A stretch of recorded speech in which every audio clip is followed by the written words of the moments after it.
Ayer soñé una cosa muy extraña. Tenía algo que ver con los referentes en el cine, aunque más concretamente con los referentes LGTBIQ+.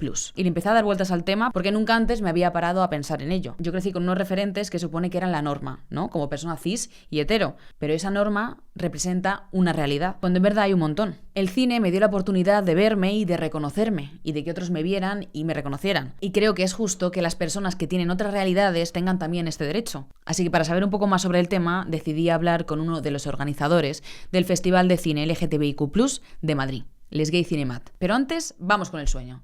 Era algo así como... A Jara le encanta el cine. Le encantan las películas de aventuras, las detectivescas, las de superhéroes e incluso las de magia. Hay veces que le dan ganas de colarse por entre la pantalla y ser un personaje más. Aunque solo tiene 13 años, ella va sola todos los lunes y miércoles por el Día del Espectador. Normalmente le toca en la sala 3, 4 y 8. Se las sabe de memoria.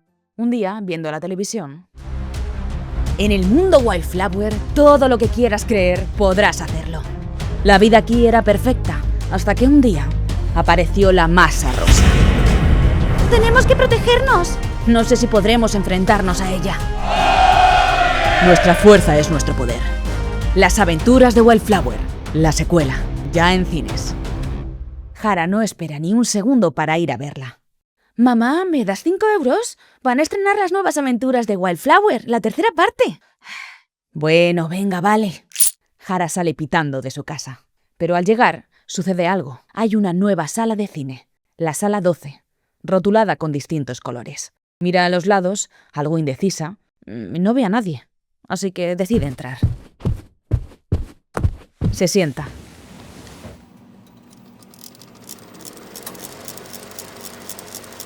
No es la película que esperaba. De repente, ve a alguien muy parecido a ella. Pero está en otro lugar, en un bosque, ahora en una gran ciudad, ahora en una nave, y ahora subida a un dragón. Pero tiene una ropa distinta.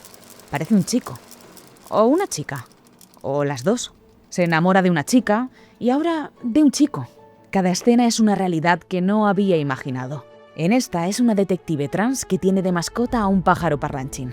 En esta otra es una superheroína que salva a la chica de sus sueños. En esta es una asesina, una bruja. Son escenas dispares, sin un comienzo ni un final. Oportunidades de ser y de vivir. Puedes ser quien tú quieras, parece gritarle la pantalla. Jara sale pensando del cine que no existe solo la sala 3, o la 4, o la 8. La vida puede tener muchas salas.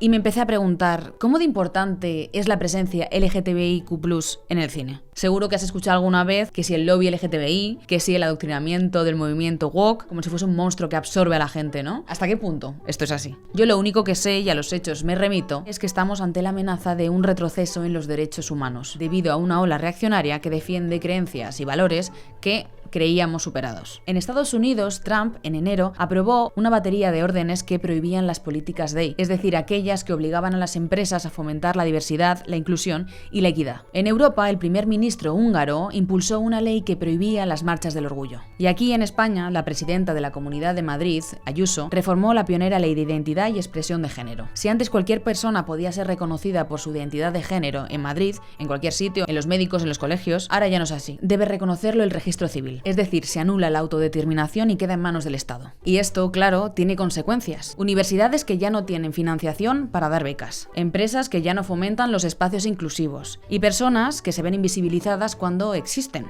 Pero, ¿y en el cine? ¿Se ve afectado por ello? ¿De qué manera?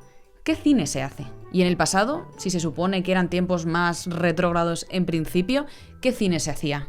Y como tenía demasiadas dudas, acabé hablando con Ager Mendieta, que es uno de los coordinadores del Festival de Cine LGTBIQ+ de Madrid, Les Gay Cinemat. Bienvenidos a Ayer Soñé.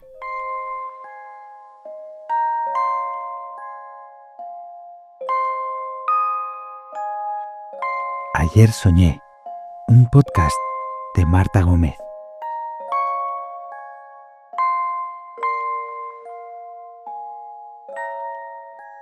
Bueno, pues ya estamos aquí contigo, Ager. ¿Qué tal? ¿Cómo estás? Pues bien, muy bien. Me pilláis como en mitad de la coordinación del festival, que ahora hacemos un ciclo por el orgullo. O sea que bastante atareado, pero bueno. Bueno, ya hablaremos de eso luego un poco más adelante. Vale. Bueno, primero gracias por concedernos la entrevista. A vosotros. Y para empezar un poco con el tema, Mm. ¿cuáles son las primeras representaciones LGTBI en el cine? Para hacernos una idea. Pues mira, esto es como bastante complejo, o sea, sí que se ha escrito mucho sobre el tema y hay bastante información, pero lo que se considera como una de las primeras representaciones ya existían en el cine mudo. O sea, sí que pues había imágenes de besos entre hombres o muestras de cariño entre mujeres, pero no fue como hacia 1930 o así, que se conozca, que se explicitó una relación lésbica en una película, que fue Muchachas de uniforme, que justo la pusimos como hace poco en el festival y luego tuvimos un debate con alguna escritora que había escrito sobre el tema. Y luego, pues a partir de ahí, sí que había muchísimos personajes en bastantes películas, en Hollywood o en el cine europeo, pero eran personajes o bien secundarios o la mayoría forman parte como de las tramas cómicas. O sea, no tenían tramas complejas, no estaban en el centro y eso removió mucho a los jóvenes que empezaron a hacer cine. Y por ejemplo en España creo que sobre los años 50 se hizo una película que se llamaba Diferente, que un director bastante famoso creo que fue, no lo voy a decir porque por si acaso me equivoco, Vale. pero tuvo que esconder su nombre como guionista de la película para que no se le asociara. La película impactó bastante, pero tampoco sobresalió mucho, o sea, no fue como hasta finales de los 60 cuando ya apareció Eloy de la Iglesia, que ya pues empezó a meter personajes LGTB en el centro de sus películas, o luego ya posteriormente Almodóvar. Luego estaba la película Arrebato, que también fue en los 70, que también tenía un personaje principal LGTB, y bueno, pues podríamos extendernos así como Sí, a lo sí. largo del tiempo. ¿Y me podrías hablar sobre el código Hays? Porque he visto que influye mucho en la representación LGTBI, qué es lo que es, cómo condicionó. Pues el código Hays básicamente era la censura. O sea, la censura de todo tipo de representación LGTB, visibilidad. Pues la industria, creo que fue como alrededor de los años 30 o así. Empezó a ver, pues un poco como ocurre ahora, una especie como ellos lo veían como un ataque, esa visibilidad. Y bueno, por entonces no se llamaba visibilidad, yo creo, pero sí que tenía un punto con la moral de la época, la moral cristiana, el romper con la familia tradicional, todo lo que fuera lo marginal, putas, yonkis y maricones no les gustaba nada. Sí. O sea, era como el horror. Entonces, pues legalmente se tuvo que aplicar eso en Hollywood en esos años. Y ya existían actores, directores, actrices sobre todo, que eran abiertamente LGTB. Entonces, claro, pues se tuvo que imponer la censura. O sea, para mí y para mucha gente, yo creo que fue también un aliciente que creó también a codificar a muchos cineastas y que crearan otros mundos para sortearla. O sea, ahí se abre como un imaginario muy grande. Leí que existía el queer coding, que es como la consecuencia a lo que viene siendo el código Hays. Y eso lo que hizo fue que existieran arquetipos, ¿no? Que pues se burlaban un poco del colectivo. De qué, o sea, ¿qué arquetipos eran esos? Pues el queer coding más que nada es la representación de esos clichés para que la gente pudiera entender, bueno, o malentender o entender a los personajes LGTB. O sea, justo antes de empezar me hablabas de la película de La Calumnia, ¿no? Que pues eran dos personajes lésbicos y bueno, ahí siempre ha existido el personaje lésbico que muere, ¿no? Y luego la trama te lleva por otro lado, ¿no? Con los personajes gays pues ocurría lo mismo, ¿no? Al final la mayoría eran dramas. Era como una manera de enseñar a la gente que eso estaba mal. Claro. O sea, que al final ibas a acabar mal como fueses... Total, o sea, el hijo maricón, el hijo perdido, no era lo que querían mostrar. O sea, eso era lo que querían mostrar de los personajes. Que lo marginal no era un camino, que no eran personajes con los que te tenías que identificar y que al final, pues, siempre ganaban los heteros. ¿Sabes? Al final era lo que triunfaba, lo que identificaba a la gente. He leído que en los años 90 surgió un movimiento que se llama el New Queer Cinema y que fue bastante revolucionario. ¿En qué sentido? O sea, ¿por qué? Pues es un temazo. A mí me encanta como este movimiento porque surge como de la urgencia, ¿no? O sea, son muchísimos autores y autoras. Aquí ya empiezan las directoras a dirigir a mujeres. Muy revolucionario. O sea, se venía de la época del SIDA, de la época postfranquista en España, y había mucha urgencia de contar cosas. Los personajes LGTB ya no se limitan solo a ser buenas personas, sino que empiezan a humanizarse. Ya venían pequeñas píldoras de antes, Almodóvar, Eloy de la Iglesia, o en Hollywood también tenían a sus directores y directoras, pero es una época muy rebelde. La época de John Waters, la época de Greg Araki. Todo esto surgió también mucho en los festivales. O sea, el encuentro entre diferentes personas también le removía mucho bueno, pues a las personas que se dedican al cine, y eso al final provoca una incomodidad común. O sea, si tú vas viendo, joder, en la política nos están imponiendo qué debemos hacer, o todavía seguía esa doble moral de esconderse. No sé en qué año, pero creo que fue como a finales de los 80, la película de Filadelfia, que eso fue como bastante impactante para la historia LGTB en el cine, donde morían todos los personajes. Claro, tenían que escribir historias que se pudieran contar ahora, ¿sabes? Porque igual después ya no se podían ver. O sea, la gente se estaba muriendo. Y en casi todas las películas siempre estaban como dedicadas a amigos o a familiares por el tema del SIDA. Y entonces surgió pues todo este movimiento de provocación, muy político, aunque las imágenes igual fueran de referencias más de miseria humana, igual en cierta manera muy artificial, pero sí que ya se escribían personajes muy profundos. El año pasado se hacían 30 años de una película que se llamaba Go Fish, que hablaban pues de un grupo de lesbianas que vivían en una casa, que se lo pasaban súper bien, se enrollaban todas con todas, y ese era un poco el fin, ¿no? De contar lo que estábamos viviendo, lo que nos estaba pasando, de manera que impactara al público. Y luego, ojo, pues Greg Araki fue como uno de los mayores exponentes, que hablaba de chaperos, que hablaba de vidas imperfectas, y que eso era igualmente... así éramos nosotros. O sea, no teníamos ni que esconder nada, ni sentirnos atacados, y más o menos por ahí surgió.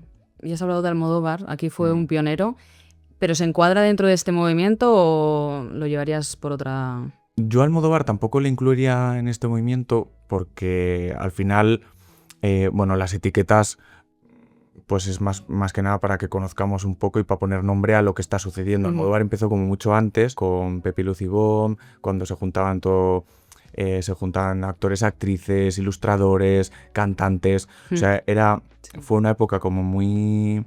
disruptiva, como sí, muy... rompió, y tenía muchas ganas de romper con esa España. Esto fue como en Estados Unidos, y aquí había otro movimiento.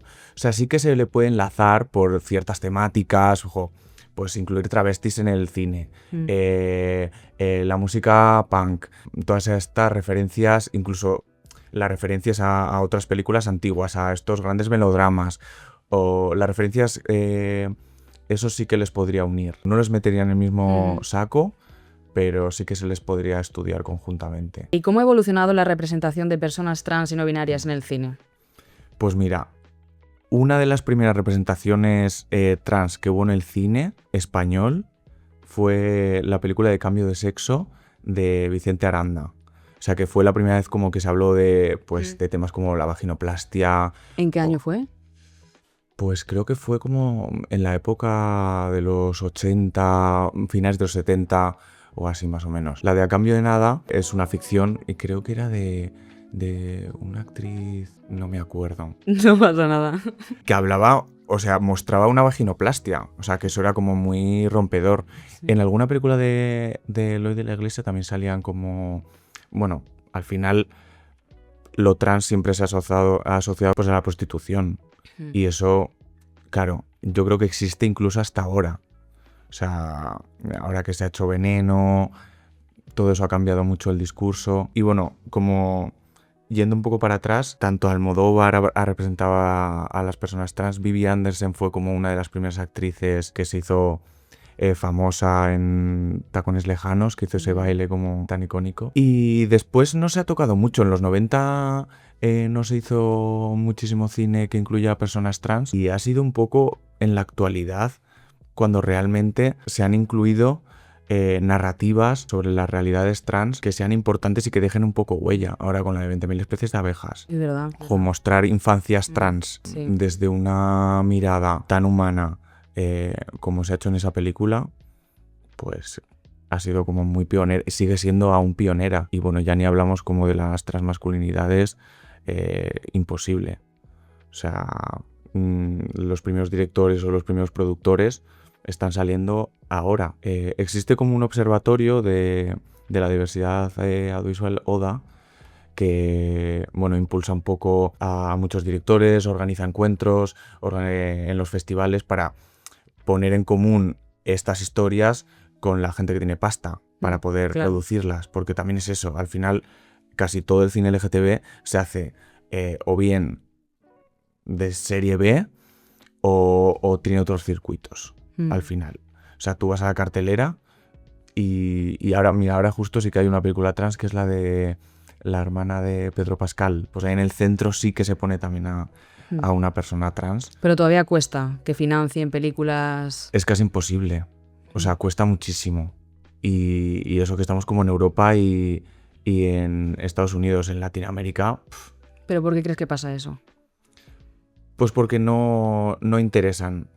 No interesan esas historias. O sea, pensamos que igual estamos muy avanzados o igual vivimos en una burbuja que sí, tenemos muchas películas en mente, pero luego en general en lo comercial sigue estando muy... O sea, parece un cliché que diga esto, pero tú vas a la cartelera y no hay películas LGTB. O sea, es muy difícil. Igual 1 o 2 cada mes.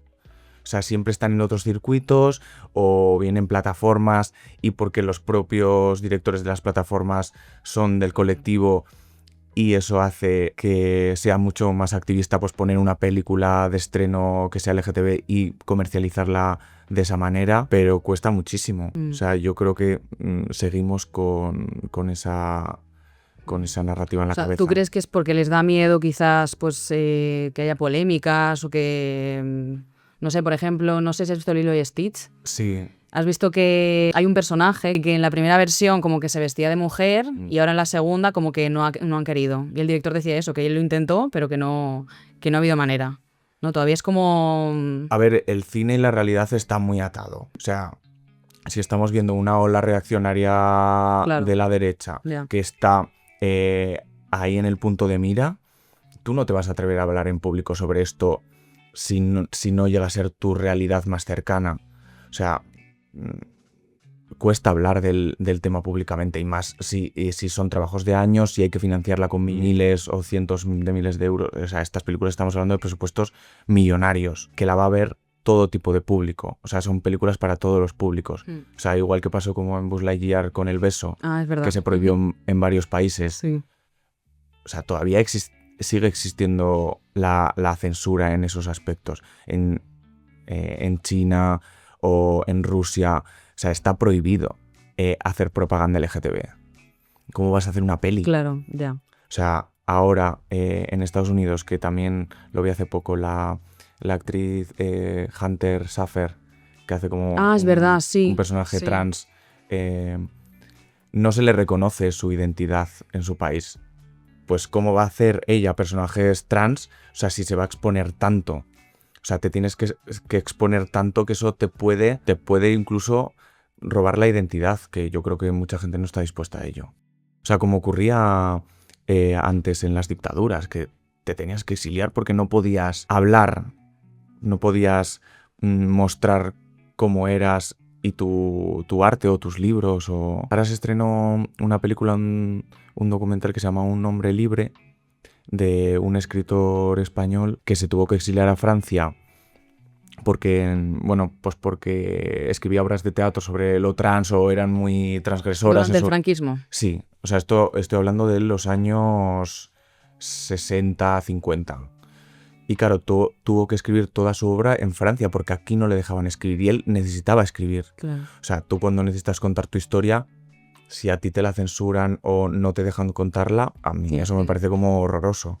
O sea, a mí me ocurre como en el festival o en los ayuntamientos. Esto ahora como a modo como personal. Hay en ayuntamientos que no dejan poner Es cierto verdad, tipo de ha habido cine. polémicas, sí, con Hay obras polémica de tras teatro, polémica sí, todo sí. el rato, todo Sí, el que parece rato. que estamos muy avanzados, pero luego... Claro, entonces esto va unido a lo que decías tú, de mostrarlo trans en películas. ¿Por qué da miedo? Pues porque es que si no, no tienes trabajo. Y el trabajo es lo que te da de comer. Pues es el miedo lo que mueve un poco todo esto. A mí siempre me dicen, tienes que poner películas amables, que gusten a todo el mundo. Yo digo, pues es que no me apetece. O sea, lo hago por obligación. No me siento cómodo hablando sobre esto, pudiendo hacer política a través del cine de una manera muchísimo más radical y que llegue a un público. El público no es tonto, el público sabe de lo que habla. O sea, si tú a una señora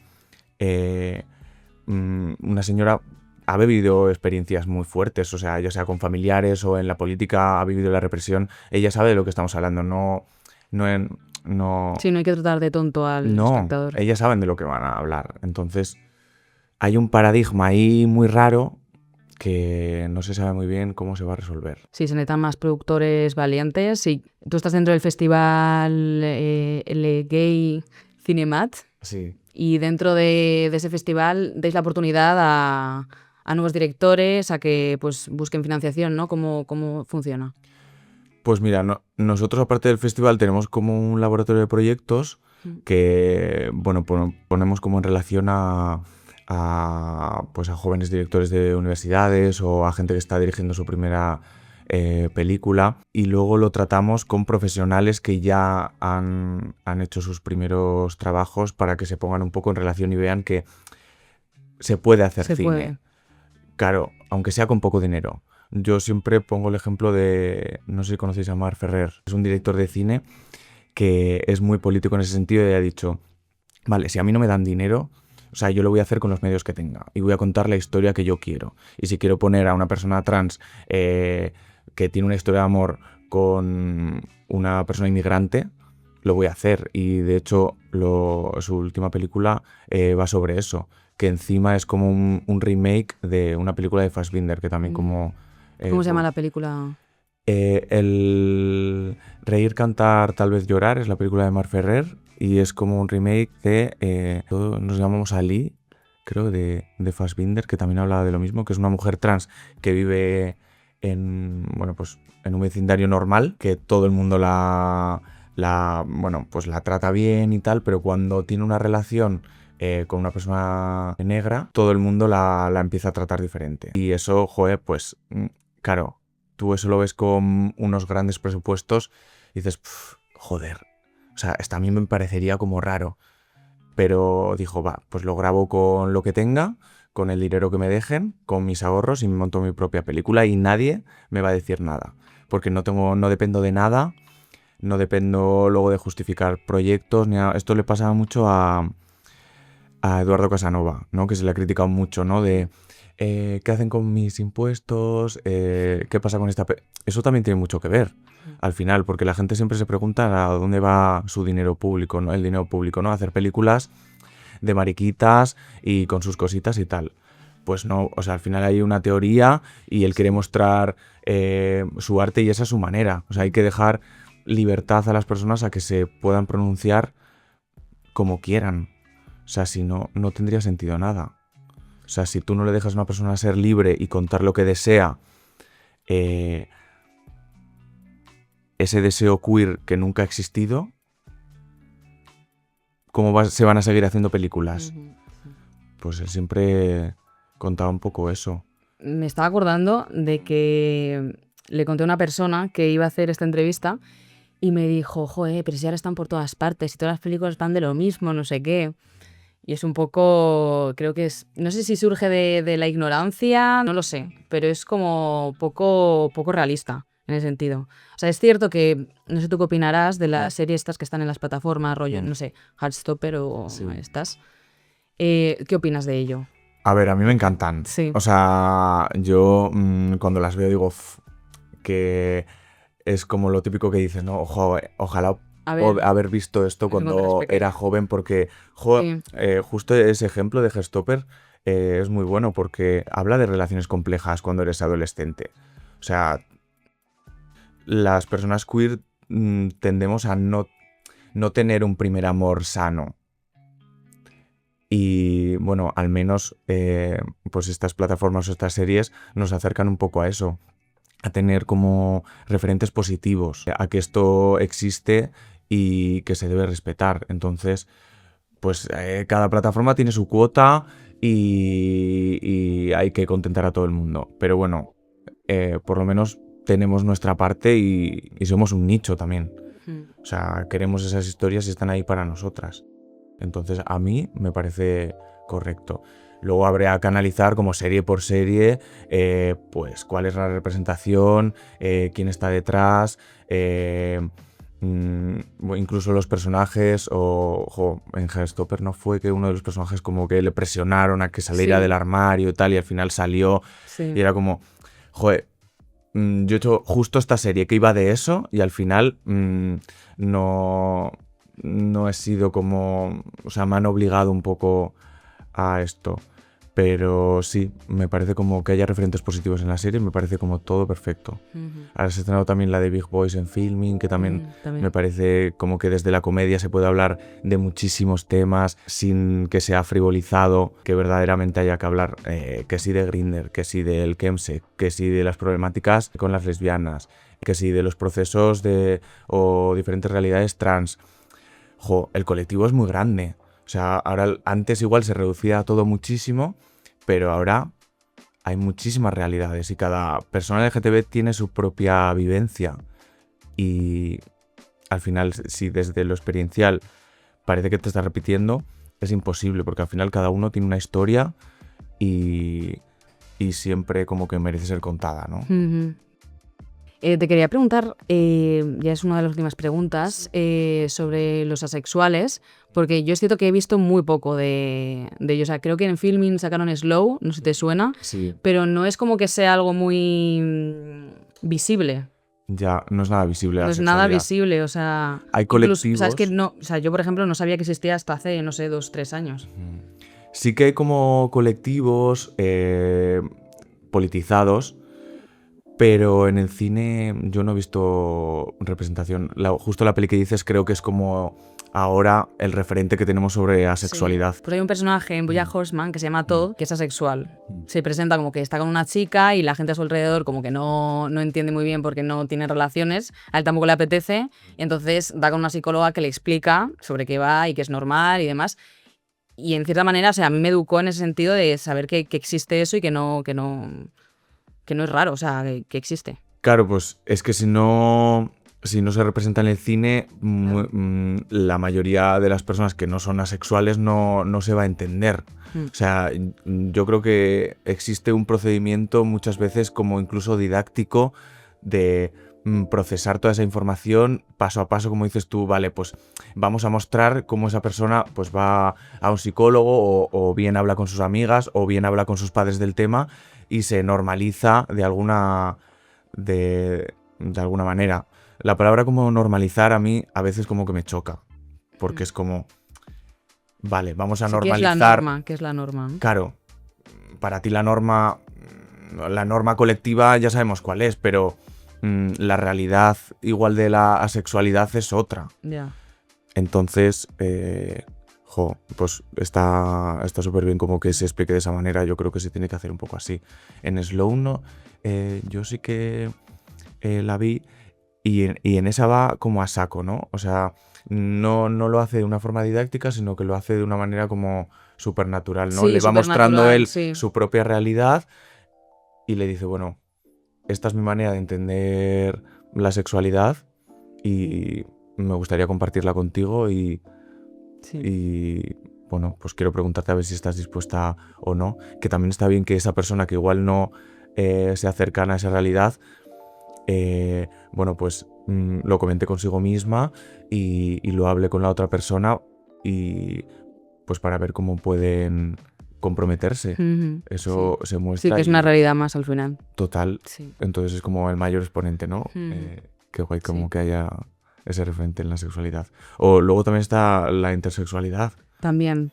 Las personas intersex, yo hasta que no entré al festival tampoco desconocía mucho esa realidad. Yo me acuerdo, creo que era una serie en MTV de hace siglos, que fue ahí cuando lo vi, o sea, cuando descubrí, ¿no?, que existían gente así, no sé cuántos años tendría, 15 o así, pero sí, también como que me impactó porque tampoco lo conocía, o sea, no es que algo que te enseñen en el colegio, ¿sabes? Que es natural al final que hay gente así.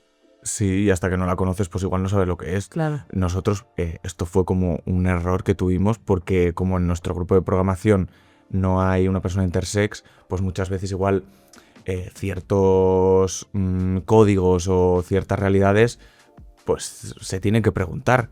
Y había una película filipina que mostraba un personaje intersex y después en el final mostraba explícitamente una mutilación. Claro, esa escena la vio una persona intersex y se horrorizó completamente. Y dijo, ¿cómo habéis puesto esta película? ¿No os habéis dado cuenta de esto? Y nosotros dijimos, hostia, pues sí que se ha visto apelada a la persona intersex y nos debemos replantear entre nosotras un consenso en cuanto a este tema. Y está bien pues que aparezca luego, el año pasado salió una película que se llamaba Pony Boy, que estaba dirigida por una persona intersex y mostraba esa realidad y se naturalizaba muchísimo el tema.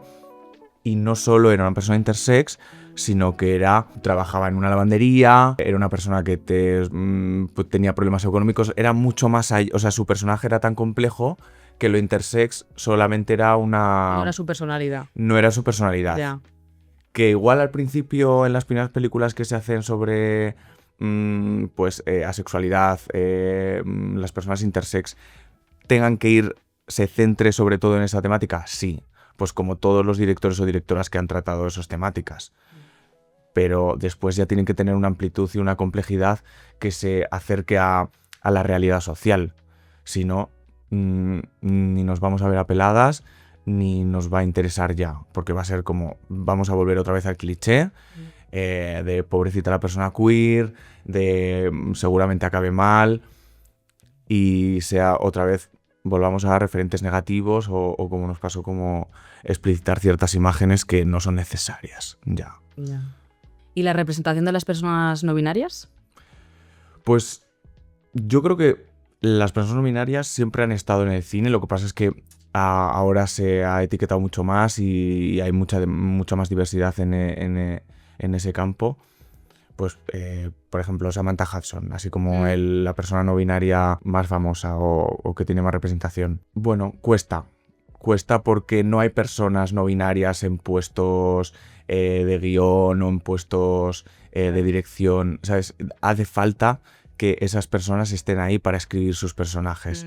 Entonces, cada vez que haya más personas que dirijan sus propios proyectos o que les tengan en cuenta para abordar esos personajes, pues se naturalizará mucho más. Entonces, pues claro, no ha existido, o sea, es inexistente. Esto ha sido muy, muy reciente.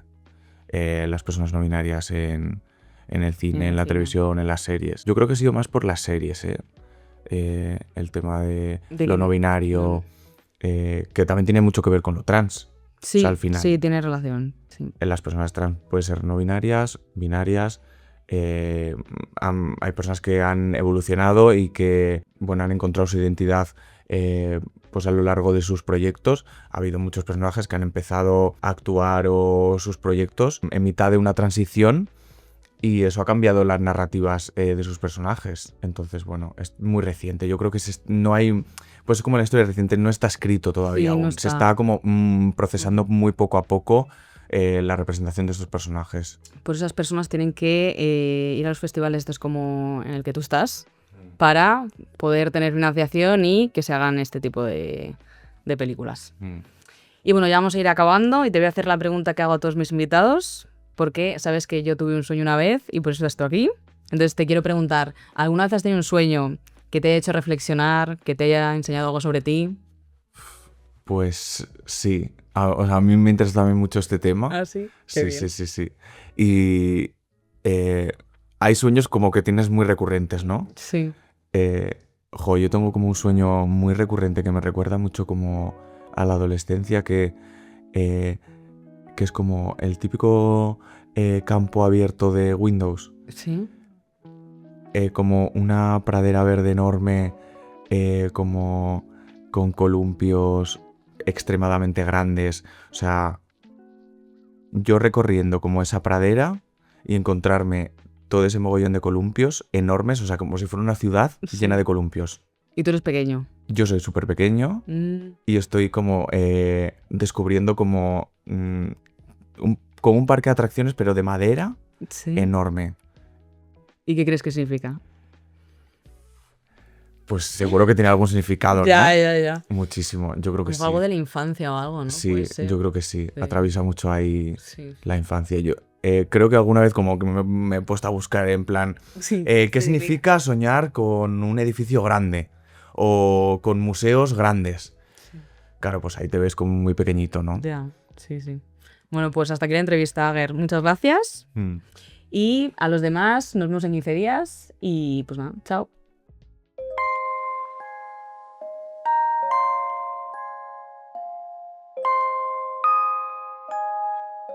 Ayer soñé, un podcast de Marta Gómez.